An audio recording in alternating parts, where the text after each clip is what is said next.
Hello and welcome to Shipwrecks and Sea Dogs, tales of mishaps, misfortune, and misadventure. I'm your host, Rich Napolitano. Today's episode was originally released exclusively for subscribers on Patreon, Apple Podcasts, and Into History back in February of 2025. But now I'm making it available for everyone. If you'd like access to all of the other bonus content, you can subscribe on Patreon at patreon.com/shipwreckspod or subscribe directly through Apple Podcasts. Just find Shipwrecks and Sea Dogs on Apple Podcasts and click the link to subscribe. All subscribers get ad-free listening, exclusive bonus content, and some free merch. If you enjoy the podcast, please consider subscribing. This is the episode of The Curious Case of the Glenesslin, which wrecked on the coast of Oregon in 1913, with some puzzling circumstances. I hope you enjoy this bonus episode.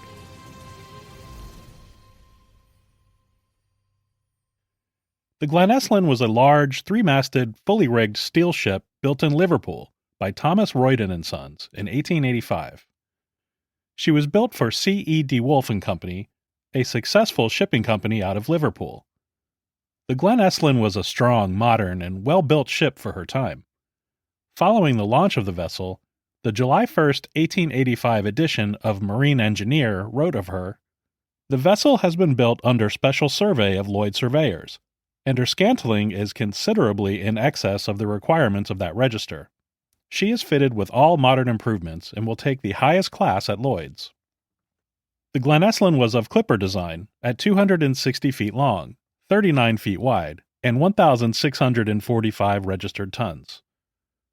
Large sailing ships of this time were referred to as windjammers, and she quickly gained a reputation as one of the fastest sailing ships on the water. In 1900, she set the sailing speed record by making the run from Portland, Oregon to Port Elizabeth, South Africa in 74 days, a sailing record that has never been broken. In 1901, she and 7 other ships engaged in a transocean race. The Glenesslin won by a whopping 17 days. It was big news in the Portland area, and over the years, journalists wrote about even the most trivial of events regarding the ship. Unfortunately, the Glenesslin was built at the tail end of the usefulness of sailing ships. Steam-powered ships were faster, more efficient, could keep more reliable schedules, and could travel shipping routes regardless of the wind direction. She was a fine ship, but simply could not compete with the steamships as far as efficiency. At the turn of the century, it was breaking even at best, venturing from port to port just to pay the crew their wages. The transition from sail to steam was taking a toll on all the sailing ship lines. By 1913, the Glenesslin was 28 years old, but still in excellent condition. On May 28, 1913, she departed Santos, Brazil, having just unloaded a cargo of cement. She got under way carrying only 850 tons of leftover ballast of cement in her hold, and was scheduled to pick up a load of grain in Portland, Oregon from the Portland Flouring Mill. In command was Captain Owen Williams, an experienced captain of 26 years with a spotless record.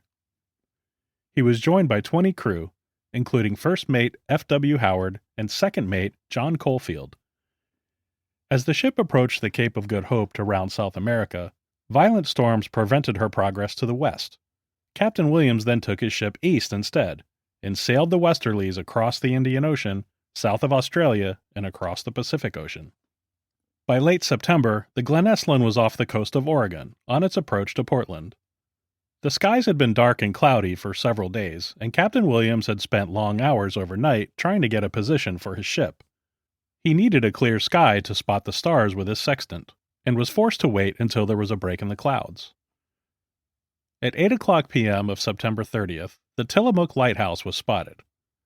At 1:30 a.m. of October 1st, Williams changed course to west-southwest to move the ship further offshore. By 8 a.m., the course was changed again to head east, directly back toward the coast. By 11 a.m., land was spotted, and Captain Williams was aware of their position. Exhausted from a lack of sleep, Williams went to the chart room at 12:30 p.m. to get some sleep, leaving his second mate John Coalfield in charge, with orders to hold the course and to wake him at 2:00 p.m. On shore, Samuel and Beulah Reed spotted the ship approaching from their 30-room hotel, the Neocani Tavern, just north of the town of Manzanita. The location offered spectacular views of the ocean, and they and their guests often enjoyed watching the ships pass by. The tavern and its 5 cottages were located on the plain at the base of Neocani Mountain. But it was closed for the season. However, the Reeds and some of their staff could see the majestic sails of the approaching ship. The seas were calm, but a haze had settled in over the water, reducing visibility.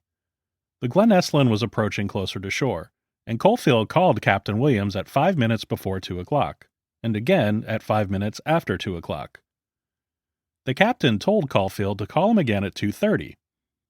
Caulfield then asked the first mate, L.W. Howard, to come assess the situation. Howard went to the bridge, found nothing wrong, and went back to his room. After just a few more minutes, Caulfield called the first mate again, who then woke the captain. When the captain and first mate joined Caulfield, the Glenesslin was dangerously approaching the rocks at the base of Neocani Mountain. As those in the tavern looked on, they could not help but wonder what was happening. There was no reason whatsoever for a ship of that size to come so close to shore. They became increasingly concerned as the ship continued toward the cliffs, with its sails still at full. They could do nothing but watch as the Glenesslin plowed bow first into the rocks at the base of the mountain. The jarring crash punched gaping holes into the Glenesslin's hull, and the ship came to rest with a list to starboard, wedged into the rocks. Still at full sail, it was pinned against the rocks with no chance of getting free. Despite the relatively calm seas, the surf was still powerful and was punishing the hull of the vessel. The crew attempted to launch one of its boats, but it was immediately swamped. Thankfully, nobody was injured, and all made it safely back on board the Glenesslin. Samuel Reed and several other of the locals ran down to the shore to see what was happening, and to assist if necessary. A breeches buoy line was shot onto the rocks, and it was secured by the rescuers on the scene. One by one, all 21 men aboard the Glenesslin made it safely to shore. Captain Williams, as is proper, was the last to leave the ship. However, something seemed off about the captain and crew. All of them were remarkably calm given the circumstances, and many of them had taken the time to gather their baggage before departing. To those on shore, it seemed as if the crew were performing a routine exercise. It was also observed that Captain Williams, the officers, and several crew were inebriated, and alcohol could be smelled on their breath. Strangely, Williams and his crew were tight-lipped about the accident. None of them offered any explanation whatsoever, which raised some suspicions. If the captain was asked about the crash, he simply replied, "All I can say is that the boat is ashore and is a total loss." When asked who was at the wheel at the time of the crash, he only said, "One of the seamen, I don't remember his name." Further interviews were ended abruptly by Williams if questions were asked about the accident. The day after the wreck, Lloyd's of London insurance surveyor Captain Versey visited the wreck and inspected the damage. He found the hull had been pierced by rocks in multiple locations, with water throughout, making it impossible to refloat. Versey declared the ship a total loss and advised Lloyd's to put the ship up for sale immediately. Fearing the ship would be pillaged and picked apart by locals, armed guards were placed at the site. News of the large sailing ship on the rock spread quickly, and indeed many locals came out to get a look. The guards prevented anyone from getting too close, but allowed photos to be taken of the stricken ship. Some even used the opportunity to paint a depiction of the dramatic scene. Many photos of the Glenesslin were taken, and they can often be seen in shops and restaurants around the area still to this day.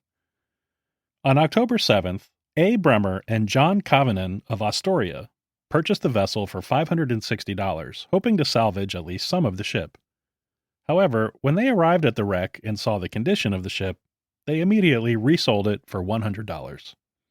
On October 9th, a court of inquiry was convened consisting of British Consul Thomas Erskine, David Davidson of the ship Lord Templeton, and Captain Dalton of the steamer British Knight. They questioned officers and crew and heard testimony about the events on board the vessel leading up to the crash. The testimony of Second Mate John Caulfield was summarized by the Oregon Daily Journal. The second mate insisted he called the captain at 1:55 and told him the ship was nearing shore. Later, Caulfield said he notified the first mate, who in turn notified the captain. At that time, the ship could have been saved, but by the time the captain came on deck, the vessel was too near the rocks and a short time later was in the breakers. Williams claimed he was never called by the second mate and was only made aware of the ship's position when the first mate came to wake him. He explained to the board that he had been up the previous 2 nights and was trying to get a bit of sleep. The ship's cook, a Chinese man, testified that he went to the poop deck and asked Caulfield to stand offshore, but Caulfield dismissed him and told him to mind his own business. The court determined that the captain and first mate were below when the ship ran into the breakers, with the second mate in charge. At a previous hearing, it was determined that the course was never changed without orders from the captain. Caulfield, seeing the narrative of blame pointing to him, blurted out, "They've got me hung. I see that I shall have to appeal, because I see that I am to be made the one to blame." The Board of Inquiry issued the following conclusions on October 11, 1913.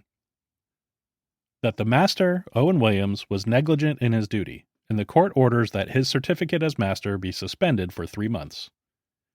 That the first mate, L.W. Howard, be reprimanded for not acting immediately on his being notified of the threatened danger, but was not notified in time to save the ship. Lastly, that the second mate was acting under orders, but showed great negligence in running so close to shore without insisting that the master come on deck, and negligence in not taking matters into his own hands. The court therefore orders his certificate as second mate be suspended for a term of 6 months. No mention during the inquiry was made regarding the accusations of drunkenness. In the October 2, 1913 edition of the Oregon Daily Journal, Samuel Reed was quoted as saying, "When Captain Williams came ashore, he was so drunk that he could hardly stand up. He was the last man to leave the ship, and, climbing over the rail, got into the boatswain's chair unassisted. I understand that it was the captain's watch on deck, but I am told that the second mate, Caulfield, was in charge." For reasons unknown, the Board of Inquiry chose not to entertain any testimony regarding this issue. Captain Williams later denied the accusations of his drunkenness, telling the Morning Oregonian, "I was not intoxicated at the time the ship was nearing shore or after, and further, I have never been under the influence of liquor." Despite the inquiry, many questions still remained. Rumors swirled of the vessel being intentionally wrecked as part of an insurance fraud scheme. The Glenesslin had been unprofitable for some time, and the era of the sailing ship was at an end. It seemed plausible that the company could have wrecked the ship for the insurance money, and this indeed may be what happened. However, no hard evidence existed for this, and Lloyd's of London paid out the $30,000 insurance claim. And what of the accusations that the captain and crew were intoxicated? It doesn't seem likely the local people would simply fabricate this story, as they would have nothing to gain from it. Quite likely, the men on board the Glenesslin had enjoyed a drink or two. Perhaps the captain took a slug of whiskey before he lied down for a nap. On the other hand, all of the men were sober enough to climb over the rail of the ship, get themselves into the boatswain's chair, and make it safely to shore. If they had been drinking, it's doubtful they were significantly impaired. And why was the crew so incredibly silent? Most likely they were under orders of the captain not to speak of it. He was an experienced captain and knew full well that the loss of a ship would result in an inquiry, and he didn't want any off-the-cuff remarks complicating the issue. Another conflict in the story were the weather conditions. According to the captain and crew, they had been navigating in a thick haze, but locals claim it was a clear, beautiful day and visibility was excellent. Weather reports from the time indicate there was probably at least a light haze, in addition to a storm brewing farther offshore. Perhaps it was hazy for a time and then cleared up later in the day, which created this contradiction. But also, why couldn't the Glenesslin turn to avoid hitting the rocks? It is believed the ship had entered what is called a wind shadow, an area where the wind has been obstructed. Navigators familiar with this area claim the rocky promontory of Cape Falcon shields the cove and creates a wind shadow. With no wind, the ship could not turn, and it drifted helplessly straight toward the rocks. This seems plausible as well, but it doesn't explain why the ship had already steered so close to the shore in the first place. We won't ever know the answers to these questions. All we can do is conjecture about what is more likely than not. It is my opinion, and only an opinion, that the Glenesslin was wrecked due to a series of errors, negligence, physics, and a bit of bad luck. Weather conditions had caused the captain to stay up late the previous couple of nights, prompting him to take a nap, quite understandably. His first mate and second mate were very inexperienced, both being only 22 years of age. Their inexperience, perhaps lack of confidence, or even fear, prevented them from taking any action on their own accord. I came upon a quote that is relevant to the events and consequences of the Glenesslin. Following the infamous wreck of the Costa Concordia in 2012, retired U.S. Coast Guard Admiral James M. Loy explained the unique command structure on board a ship. The captain of a ship at sea is one of the last bastions of total authority in this world. But with that absolute authority comes absolute responsibility. It is a captain's responsibility to err on the side of safety. Ultimately, the Glenesslin was battered and bruised by wind and surf for several weeks, until it rolled over and broke apart on November 15, 1913. Remnants of the ship were salvaged and can be seen today at the Columbia River Maritime Museum in Astoria, Oregon. Some of the items in their collection include scrapbooks made from the canvas sails of the Glenesslin, a medical scale, life ring, clock, and lantern. At the wreck site itself, rusted metal scraps can be seen strewn among the rocks. Shipwrecks and Sea Dogs is written, edited, and produced by me, Rich Napolitano. Original theme music is by Sean Siegfried. For ad-free listening, please subscribe at patreon.com/shipwreckspod, now with 3 tiers to choose from, starting at just $5 a month. All tiers get ad-free episodes and bonus episodes with different perks for joining. Go to patreon.com/shipwreckspod to subscribe. You can also join the Officers Club now directly through Apple Podcasts for just $4.99 a month. Simply find Shipwrecks and Sea Dogs on Apple Podcasts and click the banner to subscribe. Last but not least, please be sure to rate and review Shipwrecks and Sea Dogs on Spotify, Apple Podcasts, or wherever you listen to podcasts. Please join me again next time. And as always, don't forget to wear your life jackets.